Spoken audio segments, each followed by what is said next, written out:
que ça soit, voilà, à toutes les personnes qui fait, ça a pris des mois, des années.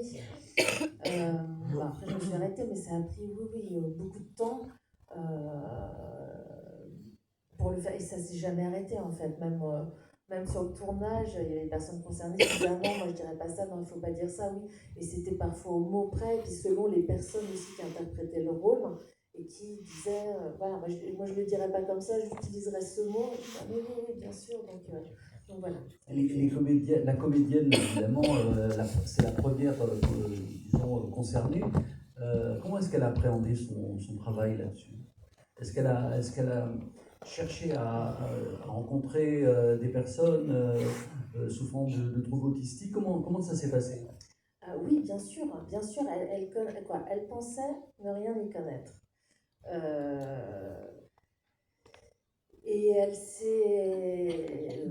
elle a découvert pareil. Je lui ai un peu mâché le travail de ce que j'avais moi de mes recherches que je lui ai transmises. Après, elle a rencontré beaucoup de femmes autistes, pas pour les imiter. L'idée n'était pas d'imiter, c'était de prendre ce qui venait d'elle. Et c'est ça qui me plaisait aussi chez cette actrice, c'est que elle est particulière. C'était sa singularité au départ qui m'a plu. C'était bien sûr son travail, son jeu d'actrice, mais ce qu'elle pouvait prendre d'elle, sortir d'elle, avec ses gestes, sa singularité à elle. Et elle a rencontré beaucoup de femmes. Mais en fait, ce qui était assez troublant, c'est qu'elle a découvert que beaucoup des personnes avec qui elle vivait étaient autistes. Donc Et elle c'est un petit n'avait peu pas le même su, chemin que... et de par le film, en fait, elle s'est rendue compte que des gens proches, très très proches d'elle, ressemblaient, ça lui faisait penser, quand elle a vu ces scénarios, elle a dit: tiens, c'est drôle, ça me fait penser à, ça me fait penser à. Et il s'avère que oui, que les personnes ont fait le cheminement, que, voilà, quelques années Parce que plus c'est tard. aussi un petit peu le sujet du film, c'est pas simplement parler des troubles autistiques, c'est aussi montrer que c'est quelque chose qu'on se découvre soi-même parfois au cours d'une vie sans avoir auparavant même pensé à ça. Oui, c'est tout le problème d'un diagnostic tardif et de passer, de découvrir son autisme tardivement et de vivre avec et de sentir sa différence. Et plus largement, là, je parle de l'autisme, mais effectivement, ça peut être. C'est pour ça que ça s'appelle différente aussi, c'est que ça peut concerner d'autres singularités, de se sentir différente.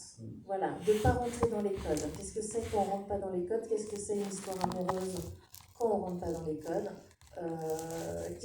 Voilà, et encore une fois, moi je tiens à souligner, je parle de Katia, c'est un personnage de fiction qui ne représente personne que elle. Si d'autres personnes peuvent se dire ça peut ressembler, ça peut me ressembler, je retrouve des choses, mais elle ne représente qu'elle-même. Voilà, et chaque autiste est différent, chaque autisme est différent, et il n'y a pas de généralité du tout à faire. C'est l'idée même de la singularité. Hein. Alors je me tourne maintenant vers vous, Colline. Merci d'être là. Vous êtes Colline Gilles, donc vous avez créé tout récemment, une association. Et donc cette association est née, je crois, il y a un mois. À peu près, enfin du moins les statuts déposés. Est-ce que vous pouvez un petit peu nous exposer les projets de cette association qui évidemment est toute neuve? C'est peut-être... Ah. Oui, alors j'ai fondé l'association Selenia qui est déposée depuis le mois de juillet, présentée ce week-end pour la deuxième fois en public. C'est une association pour les enfants en difficulté relationnelle, autistes ou pas, puisque on peut diagnostiquer tard et que du coup quand on est enfant on ne sait pas forcément. Donc l'idée c'est à l'origine pardon. Prenez votre temps, on n'est pas pressé. Mon idée au départ est partie du fait que j'ai remarqué de mon expérience personnelle, plus de ce que j'ai observé quand j'ai travaillé dans des écoles, que quand on est en difficulté relationnelle, à l'école en l'occurrence, on est seul, souvent même exclu, et on ne se rend pas compte qu'il y a d'autres personnes qui sont forcément dans la même situation que nous, parce que l'école n'est pas un lieu propice à ça non plus, il y a beaucoup trop de monde, trop d'agitation, etc. Donc j'ai voulu créer une association dans laquelle les enfants qui sont en difficulté puissent se rencontrer entre eux pour créer des liens et ensuite pouvoir être mieux avec les autres à l'école. Un peu dans le principe d'un groupe d'entraide mutuelle, mais pour les enfants. Alors là, pour que cette association je dirais, fonctionne, il faut qu'elle soit articulée avec l'école, justement, avec le milieu scolaire, avec les structures existantes. Est-ce que vous avez reçu un accueil favorable auprès justement des différents interlocuteurs possibles, potentiels?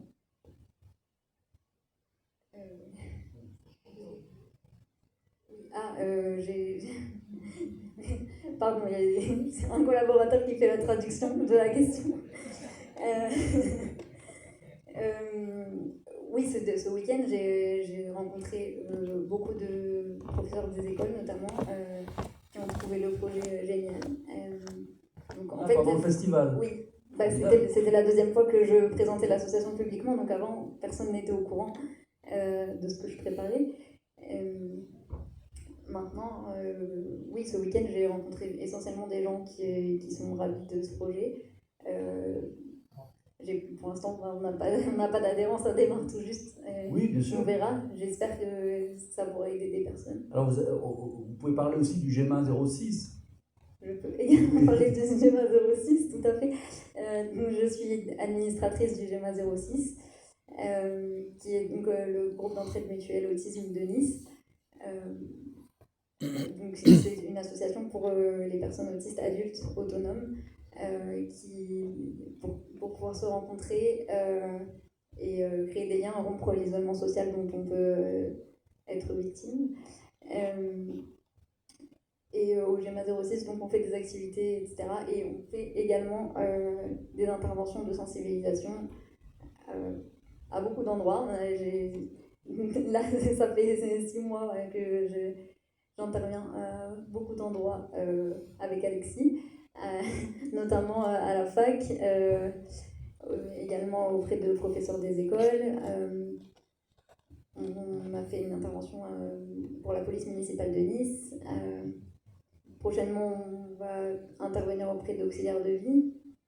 On a très large en fait, de partenaires. Vous arrivez à toucher un public très large, mais qui lui-même justement peut être concerné et peut être en relation avec des personnes qui souffrent de ces problèmes du quotidien, en tout cas associés à l'autisme. Alors maintenant, je me tourne auprès de vous. En fait, je vous parle. J'ai envie de vous poser la question à vous trois par rapport au film. Qu'est-ce que vous avez pensé, vous, de ce film? Vous l'avez peut-être déjà vu auparavant ou revu. Est-ce que pour vous, il est comment dire, conforme à l'idée que vous-même vous faites de ces troubles? Et est-ce que, par ailleurs, il y aurait des zones, je dirais, de lacunes, de choses qu'il n'aborde pas? Oui, parler, je pense que Lola Doyon est là pour entendre aussi. Si...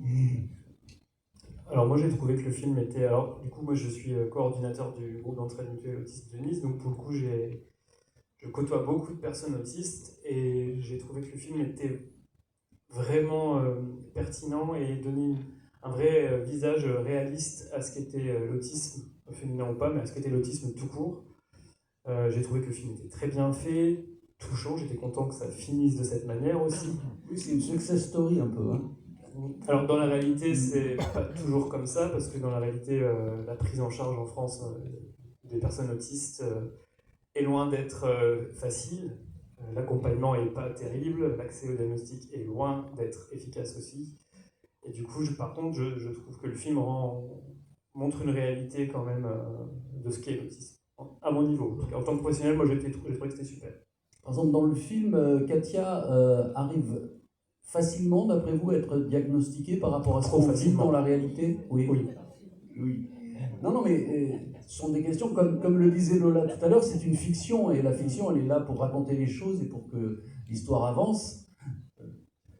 les délais sont plus longs, et c'est vrai que c'est très long. 2 ans, je crois. 2 ans. Ouais, minimum. Comme c'est dans les CRA, ça prend du temps, mais après, tu as des cabinets libéraux, mais il faut payer. Ouais. Et dans le film, on va pas faire, à moins de mettre un pastiche 2 ans plus tard, peut-être pas, non. Et remarque. Au départ, je voulais faire justement par le public, par le CR1. Et quand j'ai vu que c'était approximativement souvent 2 ans, je me suis dit waouh. Alors C'est là, difficile pour le scénario. je ne sais pas du tout comment faire passer 2 ans. À part effectivement, on m'arrive 2 ans plus tard, mais ça veut dire que la relation aurait été différente entre les personnages à ce moment-là. Donc je suis passée par. Aussi en me disant que c'était important de le souligner, de dire qu'il y avait. Oh oui, si c'est payant, ça va plus vite, c'est privé, ça ne donne pas non plus droit à c'est pas validé officiellement non plus, mais donc voilà, j'ai triché. Tout est mieux au cinéma, en fait. Oui, en tout cas, tout va plus vite. Alors, on va parler aussi de ce livre, Je suis autiste et alors, c'est une collaboration que vous avez effectuée entre vous deux. Là aussi, c'est très riche d'informations, et ça commence par une énumération d'idées reçues. Et la première qui apparaît immédiatement, c'est le diagnostic, l'autisme n'est pas une maladie. En quoi justement il y a eu une sorte de cristallisation du sens de ce trouble autour de cette notion de maladie, et en quoi justement on peut en sortir? Tu veux que je traduise la question? En quoi, qu'est-ce qui a changé et pourquoi maintenant on dit que c'est plus une maladie? Parce que c'est.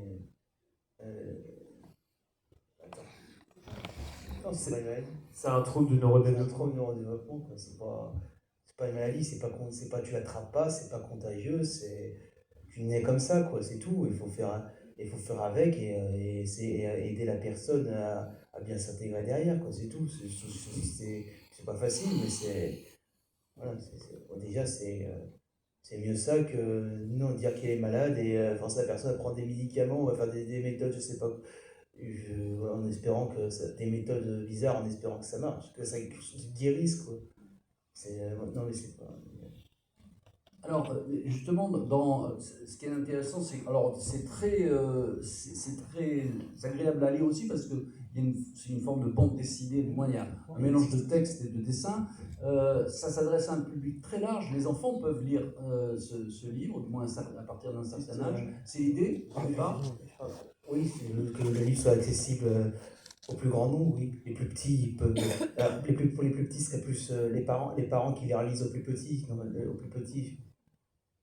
J'espère que ce livre va juste aider ceux qui ont été diagnostiqués comme moi très jeunes. J'imagine que ce livre-là, il s'arrive entre guillemets au bon moment pour eux, quoi. T'imagines? Ce serait bien, quoi. C'est vrai, ce qui est intéressant, alors Maxime, toi tu as été diagnostiqué tôt, donc ça change la donne. Le livre, de base, c'était un projet, je dirais éducatif, c'était pour ta vie pro, et ça a beaucoup marché. Il a été distribué à plus de 5000 exemplaires, il est réédité à 5000 exemplaires. D'ailleurs, à la sortie de la salle, vous pourrez avoir tous un exemplaire gratuit, on vous attendra à la sortie. C'est 100 balles, faut pas abuser. Non, c'est gratuit. Dis pas ça. Et c'est surtout que c'est un livre, du coup, vu qu'il a marché, il est prévu en 3 tomes. Donc le tome 2, c'est moi qui l'ai écrit, donc ce sera l'avis du professionnel, et le tome 3, ce sera sa mère. D'accord. Donc il y aura vraiment 3 avis différents. Des points de vue croisés. Ouais. Et il y a une chose aussi qui est intéressante dans le livre, c'est comment la personne qui souffre de ces troubles se perçoit elle-même, et comment elle. Alors la personne ne souffre pas de ces troubles, c'est l'environnement qui va créer la souffrance, mais la personne ne souffre pas de ces troubles, c'est qu'on vit dans un monde qui n'est pas adapté aux personnes autistes surtout. D'accord. Oui, la souffrance vient de l'extérieur, mais c'est de la souffrance. Oui, mais c'est pas la personne ne souffre pas de. Oui, c'est pas un détail, hein, c'est je vraiment comprends, c'est important. des éléments de langage qu'il faut préciser ou corriger. Oui. Alors, il y a dans le film quelque chose qu'on voit quand même très net, c'est le refus des proches, ou de la mère, le petit ami à un moment donné, etc. Est-ce que ce que vous avez décrit là, c'est quelque chose qui est fréquent justement dans ces situations? Alors, je ne peux pas me permettre, enfin, à mon niveau, je dirais plutôt que les parents doivent faire un chemin d'évolution pour comprendre mieux ce qu'est l'autisme, pour sortir de la vision, je dirais, pathologisante, oui, c'est compliqué, mais aussi, enfin, moi il y a un sujet qui me tient à cœur, et c'est aussi pour ça qu'on a fait ce livre avec Maxime, c'est l'autodétermination, le fait de redonner le pouvoir aux personnes sur leur propre vie, et souvent les parents, en voulant bien faire, hein, décident un petit peu à la place de leur enfant en voulant se surprotéger, et c'est aussi ça quelque chose d'important. D'ailleurs, je rebondis un petit peu sur ça, où je pense aussi qu'un diagnostic précoce, l'avoir tôt, c'est aussi avoir moins de chances d'aller vers de l'inclusion réellement, en fait. Parce que ce qu'on constate, nous professionnels, c'est que dès qu'on a le diagnostic, il faut forcément aller vers du milieu spécialisé. Et moi, je ne suis pas forcément d'accord avec ça. Donc il y a des approches, des sensibilités différentes autour justement de ces questions dans le domaine des spécialistes comme vous. Je ne me permettrai pas de dire que je suis un spécialiste, mais... Vous êtes un professionnel. Professionnel, oui. Disons que maintenant c'est obligatoire aussi de redonner le pouvoir aux personnes. L'autodétermination fait partie maintenant des recommandations de l'ARS, de la Haute Autorité de Santé, donc c'est obligatoire, même dans les projets d'accompagnement. Pour Maxime, je sais qu'il a eu beaucoup de chance, alors je me permets, tu pourras rebondir sur ce que je dis, Max. Il a eu beaucoup de chance d'avoir des parents qui ont mis les moyens derrière pour l'accompagnement, en cherchant des professionnels qui étaient formés. Sauf qu'en réalité, c'est pas le cas de tous les parcours des gens que moi j'ai pu croiser. Ils n'ont pas toujours les moyens non plus. Lola, il y a une chose dans la mise en scène que j'ai trouvé formidable, c'est la façon dont vous avez travaillé le son dans le film et la perception. C'est souvent on ressent, on se met à la place de Katia grâce à ces variations du son. Alors évidemment, il y a le moment où elle s'isole grâce au casque, etc. Mais il y a plein d'autres moments quand même comme ça où c'est le son qui nous permet finalement d'être en empathie avec elle. Alors je pense qu'il y a forcément le son, il y a aussi le fait d'être en gros plan, souvent, parce que c'était un peu... L'envie, c'était pas d'être d'un côté ou de l'autre, c'était d'essayer du moins d'être proche d'elle, comme proche de son ressenti, proche de ce que... quoi, d'avoir les différents points de vue. Parce qu'effectivement, il y a le travail du son et de ces gros plans pour être... Déjà, il y a beaucoup de... Quand je dis blabla, c'est d'informations. Je suis arrivée au début, j'ai un scénario de 200 pages. Je dirais 100 pages, c'était trop d'informations. J'aurais adoré mettre tellement de choses, mais c'était vraiment imbitable. Et à un moment, je me suis dit, mais comment donner les informations nécessaires quand on ne connaît pas, parce que forcément, quand on est concerné, on connaît quasiment tout ce qui est là. Donc mais pour les personnes non concernées, il faut apprendre, il faut avoir un petit peu les premières clés pour essayer de suivre et pour essayer de comprendre et pour essayer... Donc il y avait l'idée d'avoir des informations et d'essayer d'avoir un peu de ressenti aussi. Et d'essayer d'être proche d'elle par le son, par l'image, de ressentir un peu, d'être un peu, pas complètement de son point de vue, mais d'être proche d'elle en tout cas. Au plus proche. Alors je me tourne vers la salle parce que je crois qu'il y a un micro qui peut circuler, il est là le micro, il y a un monsieur qui lève la main ici, la dame ici aussi, enfin il y a des mains qui se lèvent et donc des questions derrière les mains qui se lèvent. Bonjour. Merci beaucoup pour ce film que j'ai énormément aimé. Ayant un petit-fils autiste, j'ai reconnu des tas de choses. Et j'ose dire que pour moi, c'est un chef-d'œuvre, votre film.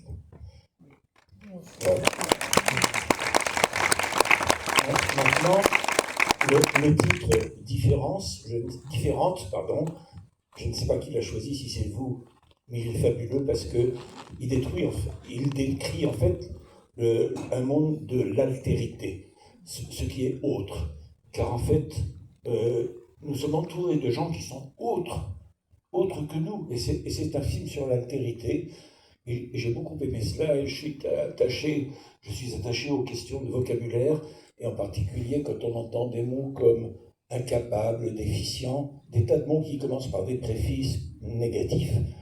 Moi, personnellement, mon idée que j'essaye de pousser, je m'en entretiendrai volontiers avec vous, c'est de remplacer tous ces préfixes négatifs par le préfixe unique alter. De dire alterficient et non pas déficient. De dire alter capable et non pas incapable.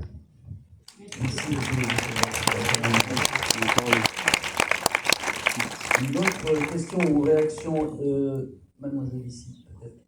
Oui.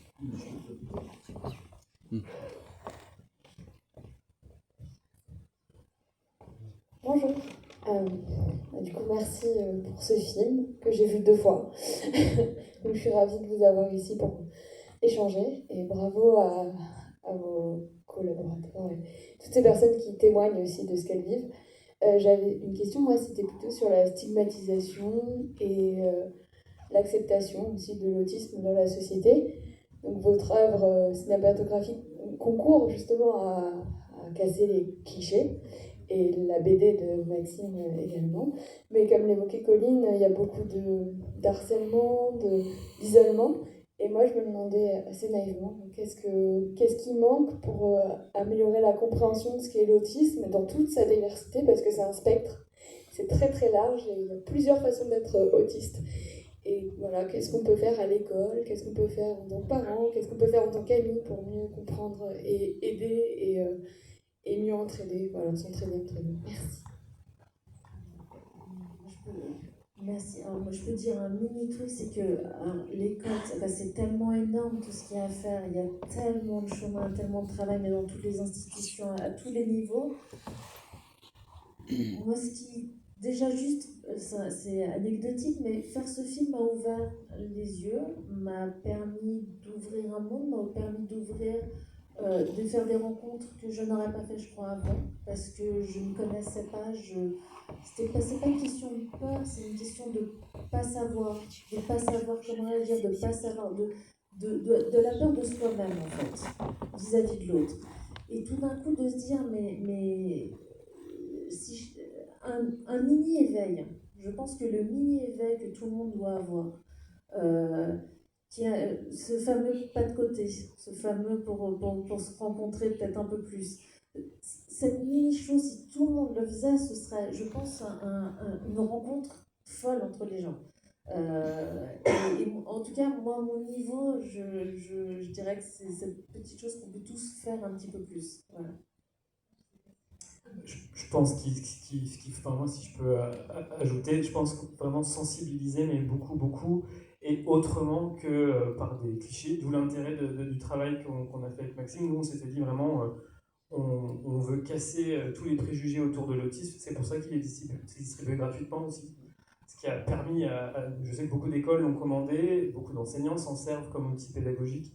Pour moi, c'est comme ça au début, où plus l'information sera distribuée et montrée autrement, et plus il y a de chances que la société évolue et change sur l'autisme en tout cas. Oui, je voulais rebondir sur ce que tu disais, Lola, de faire un pas de côté. C'est que tu disais souvent c'est qu'on ne sait pas, mais en fait il suffit de poser la question et souvent c'est pas dérangeant pour les personnes concernées qu'on nous pose la question à partir du moment où on écoute réellement la réponse. C'est que souvent les gens ont des préjugés, malheureusement ça s'est fait d'avant, Oui, on les voit dans le film c'est aussi. les médias, voilà. Et donc, si moi par exemple je vais voir quelqu'un, je lui dis je suis autiste, la majorité du temps on me répond que non, c'est pas possible parce que je parle par exemple. Alors que c'est même pas des stéréotypes, ce sont carrément des légendes voilà. urbaines sur l'autisme. Il y a des personnes autistes qui sont non oralisantes, mais c'est pas toutes, c'est même pas la majorité.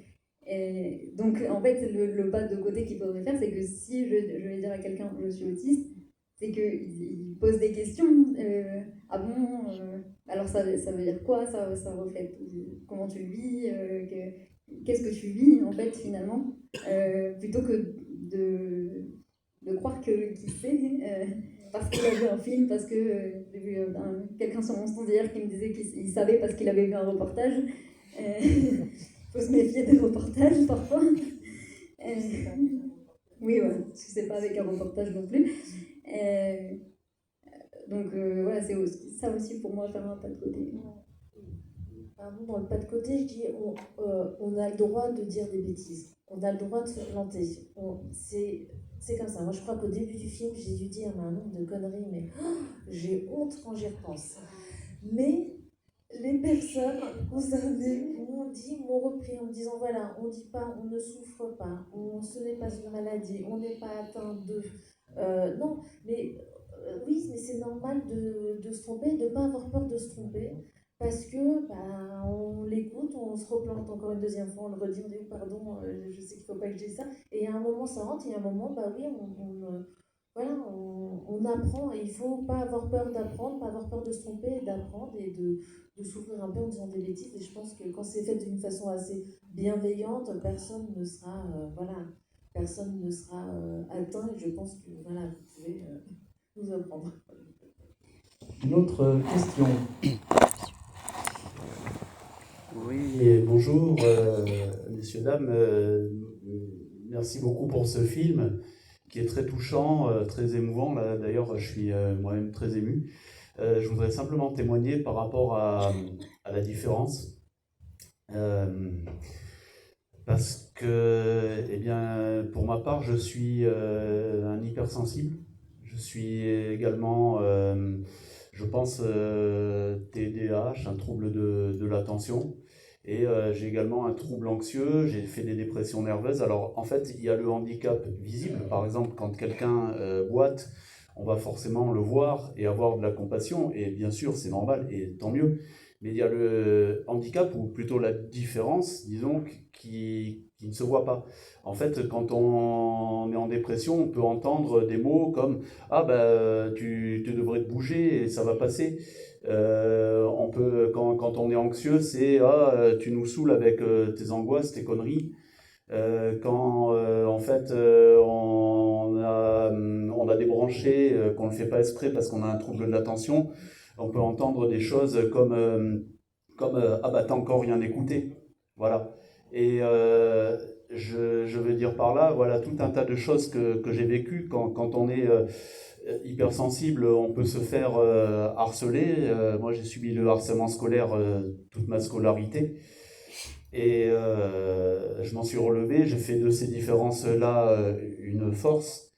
Et j'ai également, je veux témoigner aussi pour des amis qui sont schizo-affectifs et bipolaires. Ce sont par ailleurs des personnes extrêmement brillantes, très créatifs, des génies d'intelligence. Ils écrivent, ils font du théâtre. L'un d'eux est notre prof de théâtre d'ailleurs à Nice. Et je les salue ici. Et voilà quoi, je voudrais simplement attirer l'attention par le fait de sensibiliser au sein de la population et de continuer à accentuer ces sensibilisations pour faire davantage accepter et davantage faire comprendre la différence psychologique. Voilà, pour qu'on soit, on ne nous stigmatise plus, on nous rabroue plus comme ça a été fait. Voilà, pardonnez si ma voix est émue. Merci. Merci pour votre témoignage. Merci.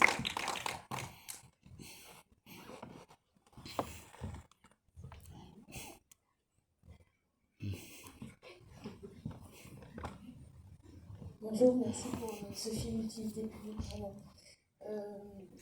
Je voulais vous parler des parents qui sont dans le déni. Je travaille au lycée et je constate des élèves qui sont en déni parce qu'à 15 ans, on a envie d'être comme tout le monde et pas différent. Je voulais savoir comment leurs parents qui se sentent impuissants, qui ne comprennent pas comment ça se passe et puis qui n'ont pas toujours les réponses au CRA ou ailleurs, comment les accompagner pour faire en sorte que le dialogue se réinstalle avec les enfants et que tout le monde aille dans le même chemin.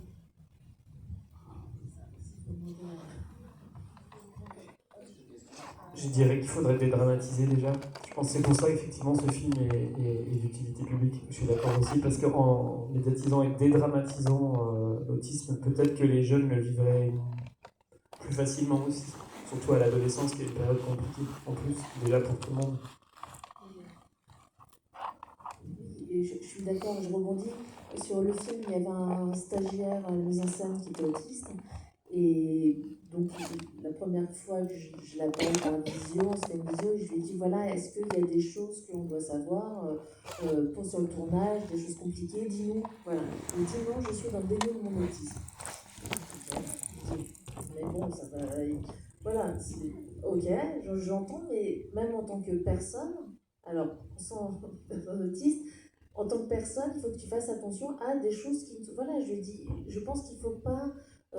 dis-nous ce qui est compliqué ou pas. Et puis ce qui n'est pas compliqué, t'inquiète pas, et tu seras là, voilà, tu vas être stagiaire mise en scène, il a fait tout le tournage, évidemment, tous les jours, et au bout de, on va dire, un gros mois, donc on était avec une équipe bienveillante, des personnes autistes, non autistes, on travaillait tous ensemble. À un moment, il est venu vers moi, il m'a dit, je crois que je vais accepter mon autisme. Et c'était tellement fort, j'en ai pleuré. On était tous les deux dans l'ascenseur. Et juste le fait de, effectivement, juste avoir un regard bienveillant, un partage. On est différent, tout le monde est différent, ok, il y a des choses plus compliquées, des choses moins compliquées, il y a des choses qui vont prendre beaucoup plus de temps. Oui, bien sûr, ok, mais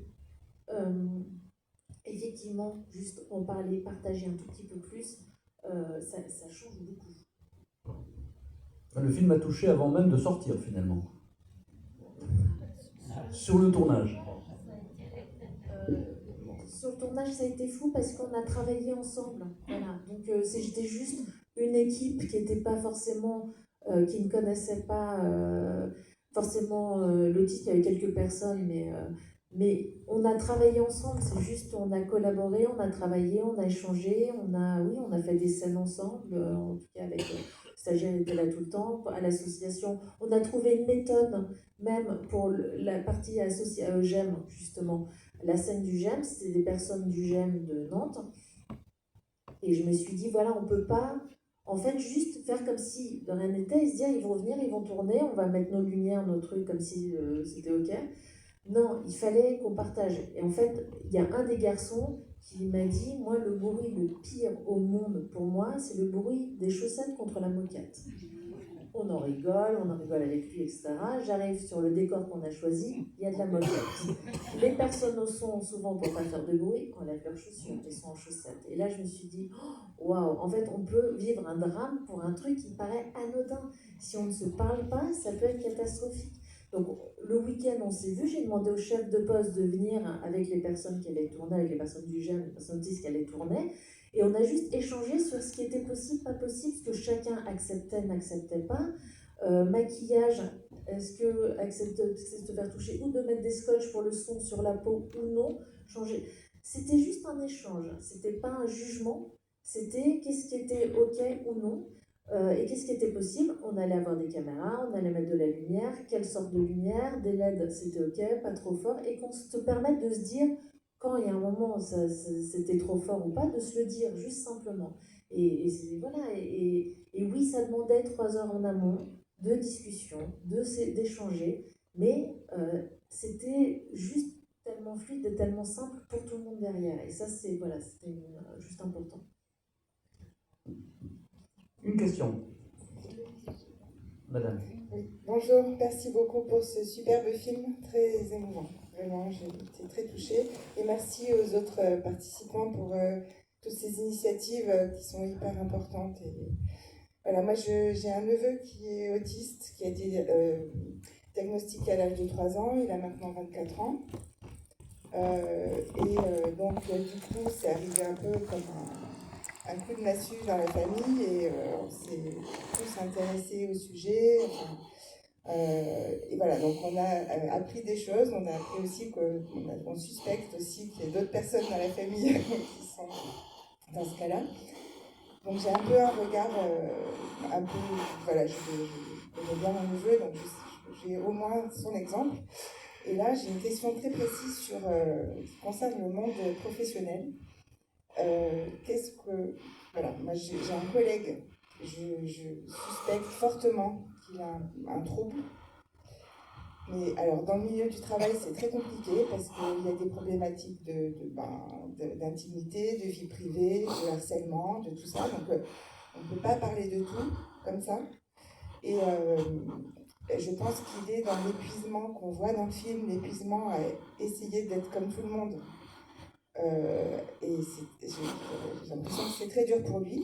Il a un poste de management, donc ses collaborateurs sont dans l'énervement, le rejet et tout. Et voilà. Et je voulais savoir, moi, en tant que juste collègue qui se doute qu'il y a quelque chose, qu'est-ce que je peux faire en fait? Parce que c'est une situation qui est très compliquée à vivre pour moi et pour lui aussi, bien sûr. Merci. Alors c'est compliqué de répondre parce que vous ne pouvez pas vous permettre de dire je pense que tu es autiste. Donc si vous avez une relation de confiance suffisante pour lui dire pourquoi pas, mais sans ça, c'est vraiment difficile de vous répondre. On ne peut pas se permettre de dire à quelqu'un je pense que tu es autiste. Je pensais sinon laisser traîner de la documentation en salle de pause ou quelque chose comme ça, l'air de rien. Et voilà, par exemple, tout à fait. Ça ou La différence invisible, comme de Julie Daché. Ce genre de livre. Oui, une forme d'incitation détournée. On me fait signe qu'on doit libérer la salle parce que vous le savez. C'est bon encore? Formidable. Alors que une question. Désolée, j'essaie d'être très rapide. Je voulais juste vous remercier pour votre film qui, comme tout le monde, qui contribue beaucoup à visibiliser ce que les personnes autistes vivent.